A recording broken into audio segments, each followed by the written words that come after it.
Hello, welcome in.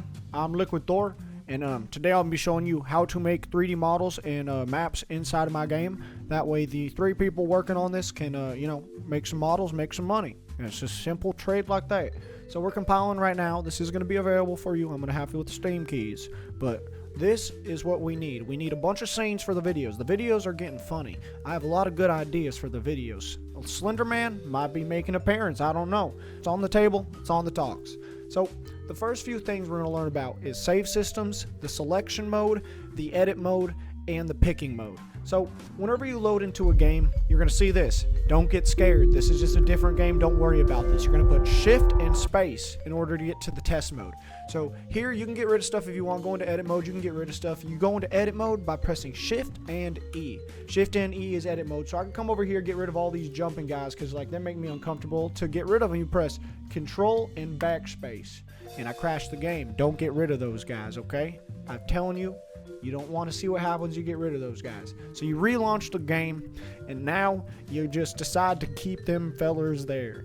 And that's just life.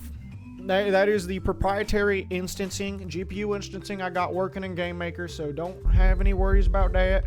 We're going to get in here now. So what we're going to do is press F12. F12 brings up your console menu to get into what I refer to as creative mode.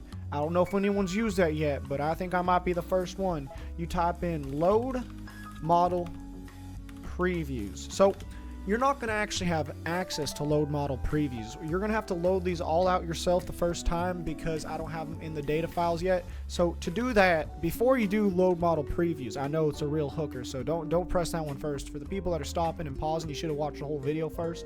So what you do is you do load model names.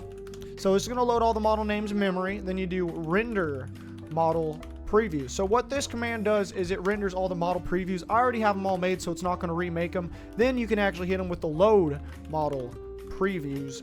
And now you're in creative mode, as I refer to it. So in here, you can find all of your models. You can pick them out, see which ones you like. Like this little fella, he's a pretty good model. Go ahead and make something nice with it. So a few controls. While you're in mouse mode, there are 2 modes. There's mouse mode and then fixed mode. Right now we're going through mouse mode. You can use your arrow keys to bring it up, rotate it, and bring it down. So there are different ways to use these arrow keys. With combination of shift, now your shift don't do anything for this one. Sorry. In mouse mode with control, you can do an aligned 15-degree rotate. You can scale with control. And then we have Alt. Yeah, Alt is for up. Oh, wait, no, Alt don't do anything in this mode. So mouse mode is really simple. If you do want to do fine controls, you can put it in Z mode, right? So if you press Z, it is now in fixed mode. I can walk around, move my mouse without moving it, and then you can press Shift to move it. So that will move it with Shift. So you need to have it in not mouse mode to be able to use Shift. You place it down by still clicking. I know that's a grand fucking thing. Get out of mouse mode with Z. You can just place them down wherever you want. Heck yeah. So that is just placing, putting models. So after that, you press Control or you press Shift R to get out of load model mode. I don't know if I mentioned that, but Shift R is model mode. If you're confused by now, you should be. All right, to get into edit mode, you press Shift E. Shift E will bring up all these boxes. You click on one of these, you can move stuff around. That is in fact a wall that I'm moving. If you press F5, you can see the physical world, but we're not worrying about the physical world. We're worrying about the edit world. So you have this selected, you can move it around same way with the arrow keys, different controls. Shift is to move it back and forth, but yeah. So these never are attached to mouse mode unless we go over here, we click another one with control. So I control, click another one, press Control C. Now we can place this selection anywhere, and this will bring us into the next idea and concept within this. So we placed all that down. You don't want to have that selection anymore. Press Control X to get rid of that. We can do, oh wait, let me do another selection. So we want to save this selection. Say you built a house, nice little house. We want to save it. So you do save selection. Oh, that's how you spell selection. Save. I need to type it all out. Selection, and then we're going to call this testers. So we have the testers saved. Oh wait, no, sorry, there was nothing to save. It would even give me that message. So I didn't actually see no objects in selection. So I need to press Control C to put them in my selection first, and then we press the sorry, I made this fucking system, but you got to realize there was like 30,000 lines of code. I don't fucking remember all this shit, man. All right, so save selection. I'm also on the hot seat. Testers. So now we save that selection, press Control X to get rid of it. We can just type in load selection. testers. And now we've loaded back in that selection. Nice and dandy. You can apply scales to this, all that. Just play around with the shift key. There's also the alt key on this one. So alt, control, and shift are going to change what type of things that is. So I press X to get rid of that. So now we have learned about selections. The final thing you need to worry about is actually saving the world so he can send it to me. So there's a lot of stuff you could not play around with. Don't fucking look around in my developer codes for anything. But the way you save a world is save world. We'll call this testers. And then we can save that. That's going to actually not work. If you haven't learned anything this video, I've been setting you up this whole time. That's not going to work. So to save the world, we need to first load all of the objects into the static mesh. Because when we save a world, it meshes all the likewise objects together. That way, we can see and use them better at a faster frame rate. So we're going to do create static world. So right here, you see that? Everything disappeared. It's shocking, terrifying. So now we go, I think it's, what is it? I haven't done this fucking, is it mesh static world? Yeah. Forgot that. Mesh static world. And that's going to mesh everything into one. That's loaded into memory now. Since we've loaded that into memory, now we can go save world.